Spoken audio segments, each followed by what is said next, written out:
Hi students, today we'll start with business studies, chapter number 1, evaluation and fundamentals of business. Here we can see history of commerce in India. The economic and commercial evaluation of any land depends upon its physical environment. This stands true for the Indian subcontinent as a whole, which was Himalayas in the north, bordered by water in the south. A network of roads merging into the Silk Route helped in establishing commercial and political contacts with the adjoining foreign kingdoms and empires of Asia in particular and the world in general. So what is told here is the economic and commercial condition and activities depend upon the physical environment of the country. This is also true for India, as we have developed Silk Route, which established commercial connections with the adjoining countries and with the rest of the world. Next is indigenous banking system. In the medieval time, means neither in the early time nor in the modern time, in the medieval time, money in the form of metal money like coins and all, they were in use. Also, money served the medium of exchange purpose, and introduction of money accelerated the economic activities also. With the use of money, more economic activities were also being conducted. There were different documents like hundi and chitti. Hundi is an ancient form of a check. Nowadays what we call a check was also called hundi in previous times. Here you can see a hundi is a financial instrument that developed in medieval India in order to facilitate trade and credit transactions.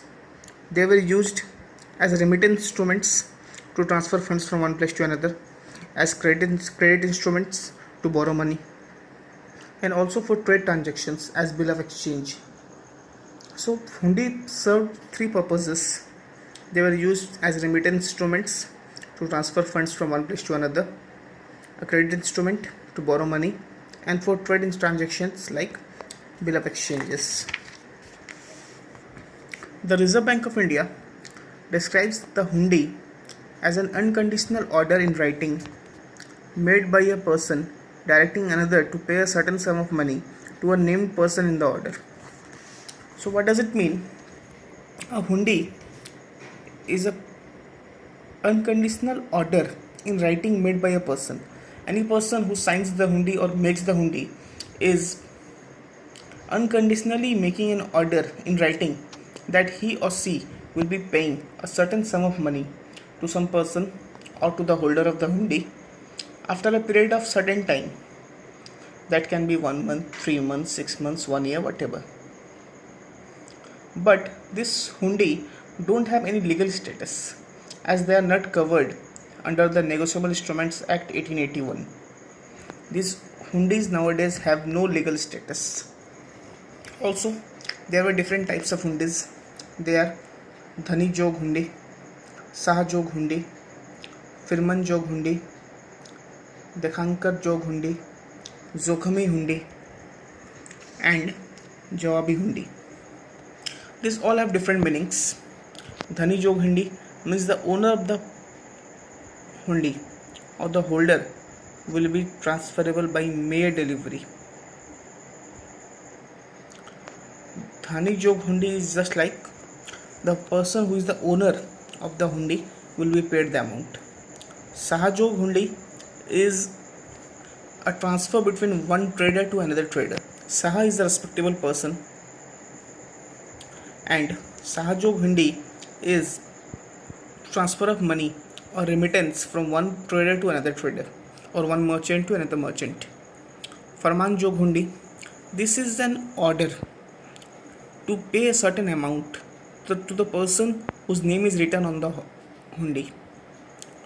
Dekhankar Hundi. Dekhankar Hundi is just like the person, whoever holds it or whoever's name is written on the hundi is to be paid such amount. Also, the holder. As we see the hundi, we need to make the payment if it is signed by us to the person whose name is written on that hundi, or the person who is holding that, the holder of the hundi. That is called dekhankar hundi. Zokhami hundi, it is generally in the form of insurance. Zokham means risk, and in this type of hundi there can be legal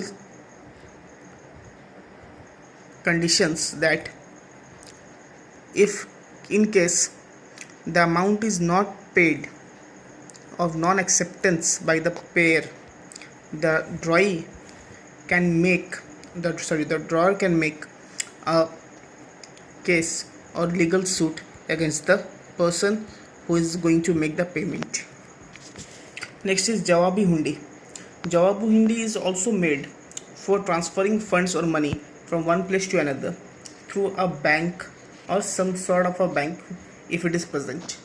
For example, if person A and B live at two different places, the person A has signed a hundi, and before signing it he has made a letter to B that he wants some amount from B.